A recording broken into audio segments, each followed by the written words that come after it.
Deputies had another busy weekend, making 17 arrests. Flagler County Sheriff Rick Staley says one of those arrests happened after deputies say they found Constance Jackson of Palm Coast sleeping in a vehicle in the parking lot of a gas station where she was previously cited for trespassing. The woman who was being arrested for trespass after warning decided to physically strike a deputy sheriff. She just took a misdemeanor and made it into a felony, and now she's residing at the Green Roof Inn. Jackson was charged with felony battery on an officer and felony resisting arrest with violence. In a separate incident, Staley says deputies are still hunting for two men wanted in connection with a distraction burglary. Two individuals approached the lady at Publix on Belterre, distracted her by asking a question while the second person stole her wallet and phone out of her purse. The phone was recovered, and credit cards had been attempted to be used at a nearby department store,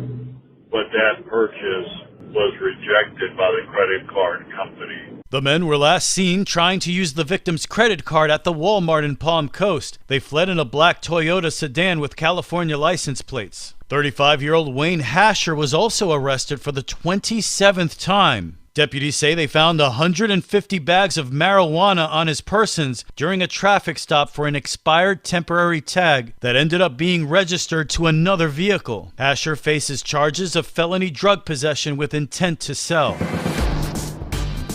This local news is a service of Flagler County's Toyota dealer, Beaver Toyota US 1 St. Augustine, here to wow you.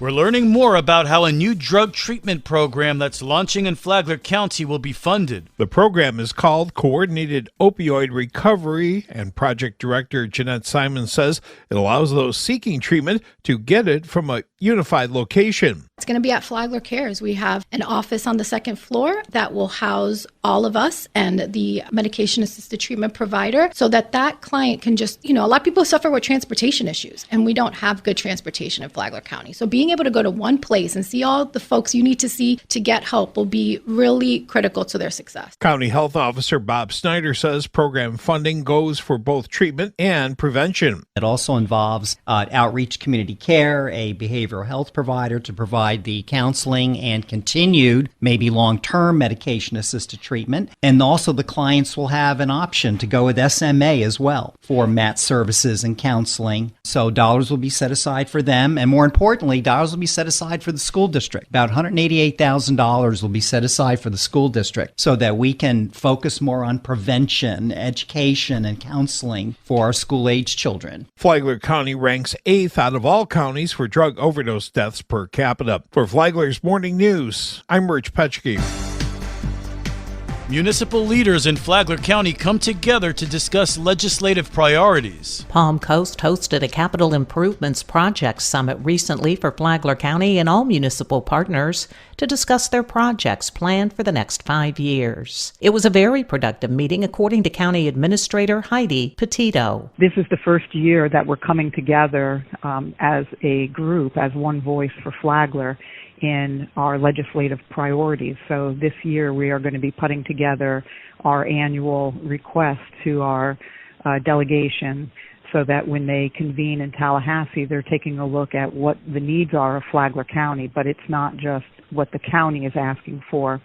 We've met with and are including all of the things that our city counterparts are asking for so that we can present it as kind of one voice for Flagler to that local delegation. So that's new. It's exciting. Petito adds collaboration among our community partners is the best way to work. These are the asks and the needs of our community. We all support each other's asks, and if there's ways that we can partner and come together to put these things out there. And at the end of the day, it's for the betterment of the community as a whole. It's looking across and beyond jurisdictional boundaries with the intent of just really providing the highest quality to our residents that live here. For Flagler's Morning News, I'm Karen Johnson.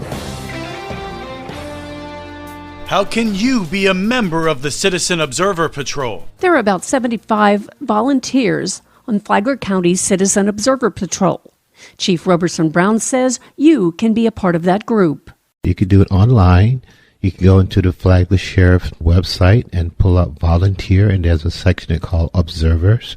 You can fill out the application online and submit it, or you can come to our district office, which is located at 14 Palm Harbor Village Way in Palm Coast. Brown said on a recent episode of Common Grounds that the next steps are the interview, fingerprints, and the background check, just like a paid officer. I want the right person to fit the right position. Common Grounds is on WNZF on Sunday mornings at 10 and on the Flagler radio app. Tomorrow, who can be a member of the COP?